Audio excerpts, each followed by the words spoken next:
देवा, महादेवा, माझ्या आयुष्यात चालू असणाऱ्या घुसमटीला तूच दूर करू शकतो रे बाबा. आयुष्यात घडणाऱ्या गोष्टी कोणाला सांगूही शकत नाही आणि आता सहनही होत नाही. घरातील सर्वांची मन जपण्याचा प्रयत्न करते, पण प्रत्येक वेळेस माझाच अपमान होतो रे. देवा, माझ्यावर तुझी कृपादृष्टी राहू दे.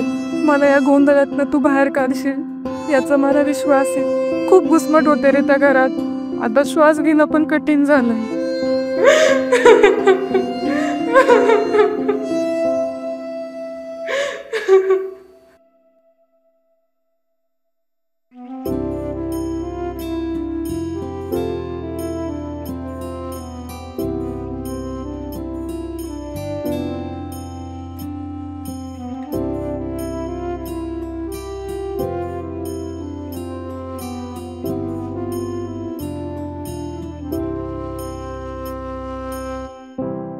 अरे सुनबाई, तुला काय अक्कल आहे की नाही?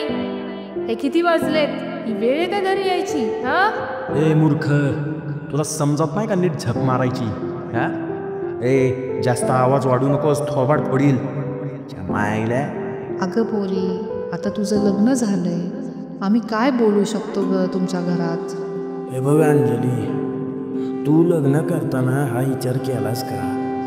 आमचा विचार केलास का? अगं, आमच्या विरोधात जाऊन तू लग्न केलंस ना, मग आता तुझे प्रॉब्लेम पण तूच सोडव पुरी. ए, तुला या घरात ठेवतोय ना, तेच नशीब समज तुझं. उगाच नसते ते उद्योग करायचे नाही का?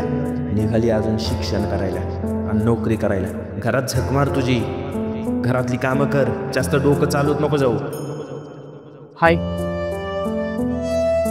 Hello ma'am. काय इथे बसू?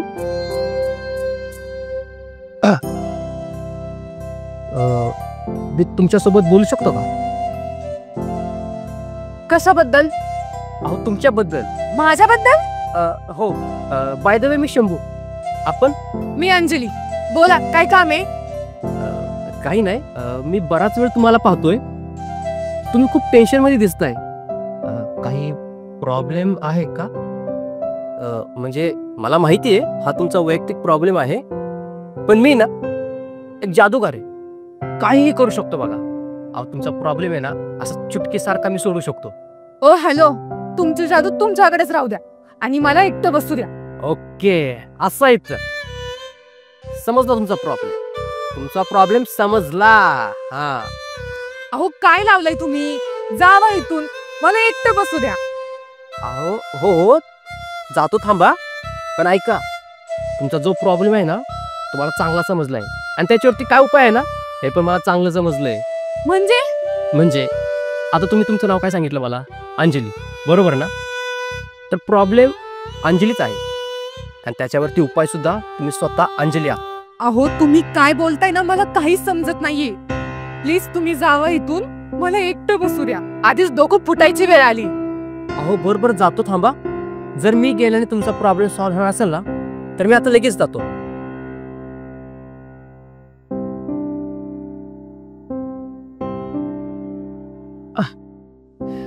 कसं आहे ना अंजली, म्हणजे अरे तिरच बोलतो, चालेल ना तुला? घ्याव चालून.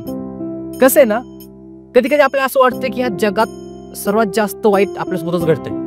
प्रत्येक गोष्टी वाईटच घडत असते असं वाटतं आपल्याला. पण मला सांग, हे जग किती मोठं आहे का? भरपूर मोठं आहे ना, भरपूर मोठं आहे ना. ऐक नाही, मग आता एक काम कर, डोळे बंद कर तुझे. अगं कर ग, मी सांगते म्हणून कर ना. अगं कर ग. केलीस? आता तू आहे ना, स्वतःला मस्त असं कोकण किनारी घेऊन जा. इथलं जे काय विचार ते सगळं इथं सोडून टाक. तू फील कर, तू कोकणातला मस्त समुद्र किनारा, ती नारळाची मोठी मोठी झाडं, सुपारीची झाडं, त्या मस्त हिरव्या हिरव्या डोंगर रांगा, मस्त सगळं असं फील करतो. येते फील येते का नाही? येते. अहो पण काय होणार यानी? तुम्ही हे सगळं मला का सांगताय? अगं तुम्ही नाही, तू म्हणतो. बरं तू आता कसं बरं, आता जर भारी वाटतंय. हे बघ अंजली, आपलं कसं आहे ना, आपण आपल्या प्रॉब्लेमचा आहे ना जरा जास्तच लय विचार करतो. त्यामुळे आपल्याला ना ह्याच्या पलीकडे काही दिसतच नाही. अरे आताच बघ ना, तू आता डोळे बंद केलेस आणि मी जसं सांगितलं ना तसं तू कोकण किनारा व्हिज्युअलाइज केला, बरोबर की नाही? आणि या प्रॉब्लेमचं पण सगळं असंच असतंय. हा, त्यामुळे ह्याकडे जास्त लक्ष द्यायचंच नाही, विचार करायचा नाही, दुर्लक्ष करायचं बघ नुसता. हे सगळा प्रॉब्लेम आहे ना आपोआपच कमी होत जातो बघ. खरं बोलतोय. अरे हो, सगळं समजतंय मला, पण काय करू ते समजत नाहीये मला. आणि सल्ला देणं सोपं असतं, तुला माहित नाहीये मला किती टेन्शन येते. जगात ना बरेच लोक अशा विचाराचे असतात बघ. पण अंजली, तुला माहिती का तू असा विचार का करते? का? कारण तुझे जे हे विचार आहेत ना त्यामुळे. बघ, आपल्या घरात साखर सांडली ना तर त्याला लगेच मुंग्या लागतात, बरोबर ना? मग तू त्या मुंग्यांना किती घालवण्याचा प्रयत्न केलास ना तरी ते सर्व मुंग्या परत त्या साखरात चिटकतात. अगं समस्यांचं पण तसंच आहे. आयुष्याच्या वाटेवर त्या येत राहणार, जात राहणार. त्यामुळे त्यात जास्त विचार करू नकोस, सगळं दुर्लक्ष करून टाकायचं. अरे पण काहीच करू नको का? फक्त सहन करू का? नवरा सारखा बोलत असतो, इकडे नको जाऊ, तिकडे नको जाऊ, हे नको करू, ते नको करू. यालाच का भेटली, त्यालाच का भेटली? कसलं स्वातंत्र्य नाही मला. दिवस रात्र काम करते तरी अपमान सहन करायला लागतो. आई बाबांना काय बोलावं तरी ते समजून घेत नाही. ते बोलतात नवरा बायकोंच्या भांडणात आम्ही काय बोलू शकत नाही. जीव नकोसा झालाय मला. काय नकोसं झालंय? अगं पण मला तर हवाय. म्हणजे काय काय काय नाही काय नाही. हे बघ अंजली, मला एक सांग की ह्या जगात फक्त तुला एकच प्रॉब्लेम आहेत का? बाकी दुसऱ्याला कोणाला नाहीत का? अगं मला पण प्रॉब्लेम आहे, टेन्शन आहे ना. पण कसं असतं ना, ज्याचे त्याचे प्रॉब्लेम त्याचे त्याने सोडवायचे असतात. कारण आपल्या प्रॉब्लेमचं सोल्युशन आपल्या जवळच असतं. कसं आहे ना अंजली, तुला तुझ्या प्रॉब्लेमकडं एकदम असं नको बघ, एकदम मोठा विचार नको करू, छोटा छोटा विचार कर. म्हणजे ना तू ना तुझ्या प्रॉब्लेम छोटे छोटे तुकडे कर, त्यांना टप्प्याटप्प्यामध्ये सॉल्व्ह कर, त्यांना सोडव. मग बघ कसे सगळे प्रश्न सुटतात. आता तुला जमल, करून तर बघ एकदा. सोपं असतं की एकदम ते. मी कधीच असा विचार केला नाही रे. अगं मग आत्ता कर विचार, बघ खूप छान वाटत तुला. मला ना खरंच हलकं झाल्यासारखं वाटतंय. तू जे बोलतोय ना ते खरंच छान वाटतंय. हा, मग आपलं असं असतंय, आपण बोलवतो का नाही, आपण जादूगार आहे. आपण काय असं असं करतो, लगेच जादू फिरवतो आपण. खरंच रे, तू खरंच जादूगार आहे. तरी पण तुला सांगते, तुला वाटतं तितके सोपे नाहीये माझे प्रॉब्लेम. काल मी माझ्या मित्रासोबत बोलत होते, अचानक भेटला तो, विचारपूस करत होता आणि अचानक ते माझ्या नवऱ्याने पाहिलं आणि घरी जाऊन मार मारलं. नाही ते बोलला, मला ते ऐकवलं सुद्धा नाही रे. आधीच उठून रोज सर्वांचं ऐकायला लागायचं आणि त्यात ही नवीन भर. आता किती दिवस हे टोमणे ऐकायला लागणार काय माहित. सासू नेहमी घालून पाडून बोलत असते. काय करू, किती सहन करू? मी सर्वांना समजून घेते पण मलाच कुणी समजून घेत नाही. नेहमी मला अपमान सहन करायला लागतो. आई बाबा पण मला कधी समजून घेत नाही. म्हणतात नवरा बायकोच्या भांडणांमध्ये आम्ही काही नाही बोलणार. कधी कधी तर असं वाटतं स्वतःला संपून टाका आणि एकदाच मोकळं व्हावं. खूप घुसमट होती रे माझी. ओय हॅलो, तुझ्याशी बोलते रे मी. अरे सॉरी, तू काय बोलत होती का? जाऊ दे, काय नाही, सोड, जाते मी. अगं थांब ना, लगेच नको जाऊ, थोडा बस ना. जाते रे, परत इतक्या वेळ कुठे होते म्हणून सासूचे बोलणे खावे लागतील. बरं 5 मिनिट थांब, एक जोक सांगतो, ते ऐकून लगेच जा. सांगू? अरे काय तुझं बाबा. बरं ठीक आहे, सांग. काल उडे ठेवून आहे का? एक होती म्हातारी, ती लहानपणीच मिली आणि त्याचा सुद्धा काय ना अख्ख्या गावाने पाळलं बघ. काय मला नाही माहित, तुम्ही त्या गावात होतो.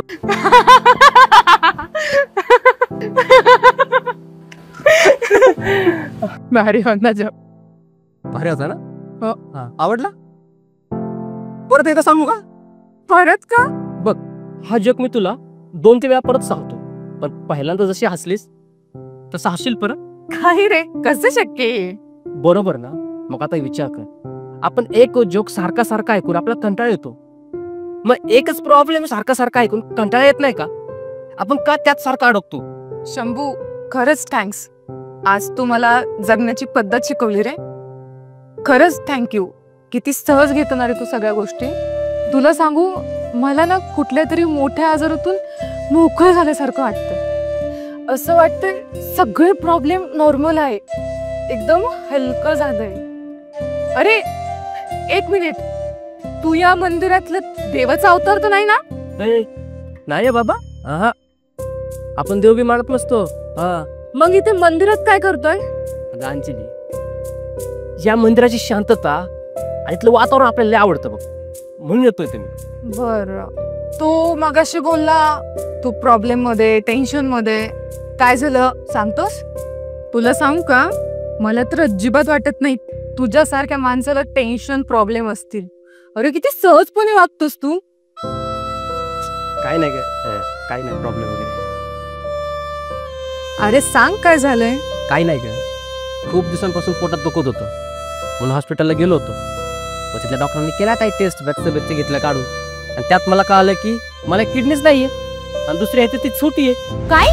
अगं हो, कालच कळालं मला. पण बायकोला कसं सांगू ना, हिंमतच होत नाही मला.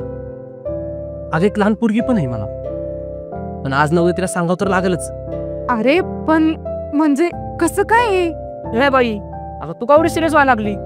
हा अगं जगात का मी एकटाच आहे बाई जो आजार मला आहे? अगं जगात लय माणसं तशी ज्यांना हा आजार आहे, आणि अगं त्याच्यावर आता उपचार पण आहेत की. होईल बरा मी, आणि नाही झालं तर मरण कोणाला चुकलं वे. अरे काय तू? खरं तर मला आहे ना बायकोचा आणि मुलीचा विचार करून लय टेन्शन आलंय बघ. मी एक तर बँकेत कामाला आहे आणि माझ्या जीवावर सगळं घर चालू आहे बघ. मी जर उद्या हॉस्पिटलमध्ये पडलो तर माझ्या मागे माझ्या घरच्यांचं कसं व्हायचं?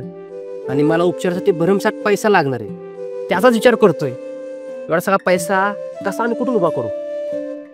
अरे किती सहज घेतोय तू, माझ्या तरी विचारा पलीकडचे. अंजली, आपण इथंच तर चुकतो. अंजली, आपण काय करतो ना, आनंदाचा विचार केला ना की त्याचाच विचार करतो, आणि दुःखाचा विचार केला की त्याचाच विचार करतो आपण. अंजली, तुला माहिती आहे का टेन्शन कशाला म्हणतात? आपल्या अपेक्षा आणि आजची सत्य परिस्थिती यातलं जे अंतर आहे ना त्याला टेन्शन म्हणतात. बघ अंजली, तू या गोष्टीचा सगळ्याचा तू नीट विचार कर, जर तुला मार्ग सापडेल. आणि हसत राह ग. चल निघतो मी, आज एकदाच बायकोला सांगून टाकतो काय आहे ते. अरे शंभू, किती सहजपणे बोलतोयस तू. परत चांगलं वाटलं तुला भेटून. परत कधी भेटशील? भेटून नक्की. जिवंत राहिलो ना तर नक्कीच. काय रे तू पण? अंजली, काही गोष्टी आयुष्यात आहेत ना अर्धवट ठेवणार, आपलं आयुष्य त्या गोष्टी पूर्ण करतात, कळलं का? आणि बाय द वे, तुला गोष्ट दाखवू का? अरे चल लगेच दाखव तुला. सब तुझ या. हे बघ अंजली, या मंदिराच्या अंगणात आहे ना या झाडांचा पालापाचोळा सगळीकडे पसरलेला असतो, लय जमा झाला असतो बघ. आणि आपल्या मनावर सुद्धा आपल्या विचारांचा असाच पालापाचोळा जमा होत असतो, आणि त्या पालापाचोळ्याच्या पलीकडचं आपल्याला काहीच दिसत नाही. पण आता तू बघ ना, आपण ज्यावेळेस इथे येऊन बसलो होतो त्यावेळेस या ठिकाणी भरपूर पालापाचोळा पडला होता, पण नंतर कोणीतरी येऊन तो पूर्ण साफ केलाय. त्यामुळे या अंगणात सूर्यप्रकाश किती छान पडलाय ना, सगळं अंगण कसं स्वच्छ झालंय बघ.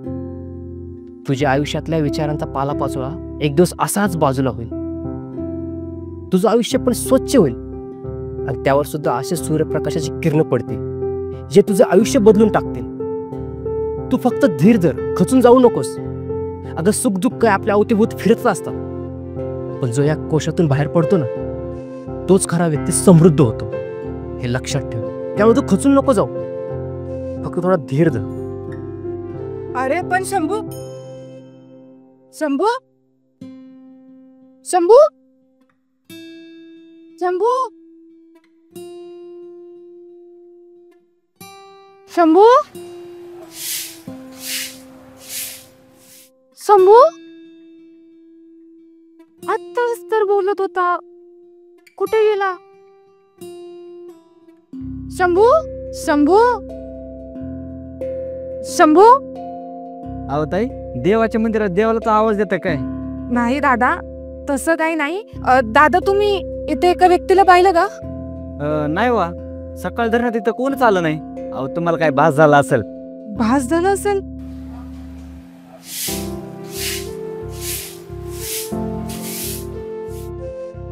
अंजली, काही गोष्टी आयुष्यात आहेत ना अर्धवट ठेवल्या, आपलं आयुष्य त्या गोष्टी पूर्ण करतात. तुझ्या आयुष्यातल्या विचारांचा पालापाचोळा एक दिवस असाच बाजूला होईल, तुझं आयुष्य पण स्वच्छ होईल, आणि त्यावर सुद्धा असे सूर्यप्रकाशाची किरण पडतील जे तुझं आयुष्य बदलून टाकतात. तू फक्त धीर धर, खचून जाऊ नकोस. अगं सुख दुःख काय आपल्या अवतीभोवती फिरत असतात, पण जो या कोशातून बाहेर पडतो ना तोच खरा व्यक्ती समृद्ध. खरंच भास झाला देवाचा.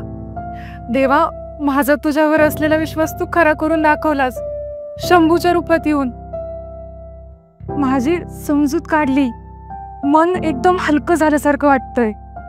माझ्या आयुष्यात होणारी घुसमट आता कमीशी झाली. आता न रडता, न डगमगता, न खचता सगळ्या प्रॉब्लेमला तोंड दे. फक्त तू तुझी कृपादृष्टी अशीच राहू दे.